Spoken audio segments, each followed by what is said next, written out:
to this and you understand what I'm saying, it's because you know English, right? It means you are open to a whole world of communication possibilities, that you can travel almost anywhere because English is one of the most spoken languages in the world. And also you can have access to information or entertainment websites. But in fact, learning a language carries a lot of benefits that maybe you are not aware of. My name is Agustina Palacio and today we are going to explore some of them. According to Cambridge, the definition of bilingual is a person who is using or able to speak two languages. From there, they can be classified into simultaneous speakers, are those bilingual people who learn two languages at the same time, from birth or before age 3.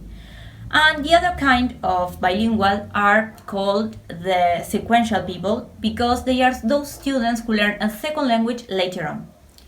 In the past, the experts thought that bilingual children will suffer from cognitive diseases in the future, but this has proven incorrect. The professor of the Western Sydney University in Australia and also a psycholinguistic, Mark Antonio, discovered and says that it's the opposite, because he says that people who are able to speak two languages have a lot of benefits for his brain. For example, it delays the apparition or the start of Alzheimer's disease. When we study a new language, our neurons make faster connections because we need to focus on more than one aspect at the same time. For example, grammar, pronunciation, and intonation are important aspects because they help us to make communication happen properly. These faster connections are an indicator of a healthy brain because they increases our gray matter, which is made up by the body neurons we have. One of the key advantages of being bilingual is literacy acquisition. Bilingual students develop metalinguistic skills in an earlier age than those people who only speak one language. Moreover, bilingual students develop pre-reading skills and other cognitive aspects, for example, as working memory, creativity, multitasking skills, and also they have stronger attention spans. A higher vocabulary range is another key point in bilingualism, because bilingual students are exposed to more words since they are very little. For these reasons, they are more likely to learn the equivalent of any word they pick up in the opposite language. Because they already know more words than monolingual students, those things like learning the alphabet or also spelling words come naturally. More surprising, bilingual students who are able to develop stronger literacy skills. And it's better if they know how to read and how to write in the same language they are learning to speak. And it is known as biliteracy.